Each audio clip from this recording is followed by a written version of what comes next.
Bene. Onorevole Agnew. Thank you. Mr. Agnew. Thank you, Chairman. I promise you I won't average 9 minutes from what I'm going to say, so we'll speed things up a little bit. Mr. Schöpflin talked about 98% of Hungarians not knowing who their commissioner was. I laughed, not because I wanted to insult the Hungarians, but because I knew if I walked into Swaffham, my local market town, and asked 100 people who the British commissioner was, I'd be pretty certain that none of them would know. They would either say, "Don't know, mate," or "Isn't it Kinnock," or "Isn't it Mandelson?" That's about as far as you would get. Very interesting, isn't it? Now, Ashley Fox has been telling us everything that's wrong with the European Union and how much power the Commission have got, but they've got that power because they've been given it. Ted Heath gave way on the business of acquis communautaire. Once you've given power to the European community, you can never take it back again whilst you're a member of it. Margaret Thatcher, Single European Act. There will be a European Parliament. There hadn't been one before, and she gave away the whole principle of a veto. John Major, European Parliament's laws will override national states' laws. Immigration, throw open the borders. Take all that together, yes, the Commission has been given democratic legitimacy to do what it does. It is as simple as that. If these Prime Ministers hadn't signed these treaties, we wouldn't have got to where we are. Now, Mr. Vitorino was talking about one man, one vote in the Commission. That means that the 18 from the Eurozone will always outgun the 10 who aren't. I mean, they may not vote along those lines, but they might. And what happens when you get the clusters that you're talking about, clusters of people who are dealing with foreign issues, clusters of commissioners who are dealing with other things? Suppose all of them in that cluster are from Eurozone countries, they will drive the whole debate that way. The whole thing will be very much in the interest of the Eurozone, and I don't know what checks and balances you can put in about that. Delegated acts have also been mentioned, and I just want to run you through the CAP reform process. As you know, it's been a big process going on for over 2 years. The Commission's proposal involved 4 reports and 8,500 amendments to those reports. Council's agreement had to be sought with the Commission, and Council's agreement had to be sought with the Parliament. It was quite a big effort. The Irish Commissioner, the Irish Council boss, the Minister of Agriculture for Ireland, Mr. Coveney, he ended up dancing on a table at a dinner party in Dublin to try and free people up to try and get some agreement. Nevertheless, agreement, we thought, had been achieved. Then we came across these 2 words, delegated acts. We started noticing that the Commission were writing the text, we thought, against the agreement we had got, and they were bringing in an entirely new text. Now, that might have been justified because where you have 8,500 amendments, there can be ambiguity. That's quite possible, and they had to find a way through that and bring in a text that actually wasn't there, but it satisfied not being ambiguous. But they were bringing in other things, like saying subsidised sheep had to be female. Well, we'd never said that. And we now discover that we can't amend these delegated acts. We can only, in the Parliamentary Committee, throw them out. So what's happening? We've got a deadline coming up. There's an election coming up. The CAP reform process must be complete.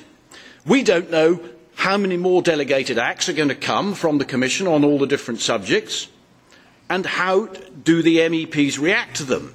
Because of the time limit, if they say we're going to throw them out, there isn't time to bring them back before the election. They can't amend them, so if they let them through, they're actually allowing a reform process to go through that they never agreed to. So some of the MEPs on the Agriculture Committee would rather the whole thing failed than they had to go and face their own constituents with this reform. And these are Europhile MEPs. So this is where delegated acts have got us at the moment. We've been having emergency meeting after emergency meeting with the Commission, with our Chairman of our Agricultural Committee, Paulo de Castro, and the Commissioner, Dacian Chillis. But he keeps his cards close to his chest, and we just don't know what's going to pop up further down the road. And we feel we are being ambushed, and the whole parliamentary involvement in this has actually been a complete sideshow. Thank you. Let me give the floor to the former Commissioner, Mr. Vitorino. Thank you so much, Mr. President. I do not want to undermine your schedule. Therefore, I would just like to clarify one very specific point.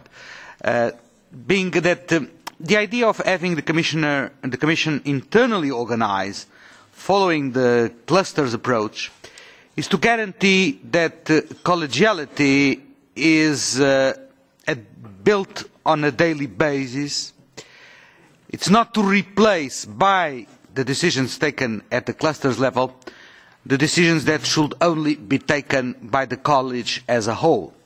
Therefore, there will be no formal Commission decisions that could be taken by the clusters where potentially the representatives of the Eurozone member states will be alone.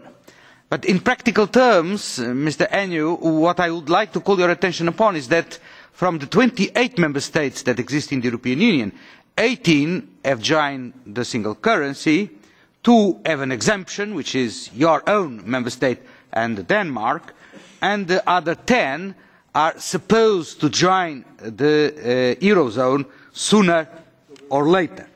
This means that by practical terms, according to the rule of law, the majority of the member states are and will go on being in the Eurozone. So my concern is precisely the opposite one, is to guarantee that the decisions that are taken by the Commission to deepen the political and economic integration at the Eurozone level do not undermine the common ground of economic integration that, in my opinion, is the internal market, where all 28 member states are represented. So if you want to read on the reverse order my own opinion, I would not be in favour of the Commission to taking decisions on EMU with a composition restrictive to the commissioners coming from Eurozone member states. All commissioners should be involved because EMU is a common policy of the Union in spite of the fact that its development will be done focusing on a restricted number of member states. So my approach is precisely to guarantee that the internal market is not undermined as a whole by the decisions taken to deepen the political and economic integration at the Eurozone level. Having said that, I would just like to express my best wishes for the own initiative report of the Parliament, especially to the Rapporteur, my good friend Paulo Rangel, and once again thank you very much President Casini and all the members for the patience that they had to listen to me this afternoon. Thank you so much.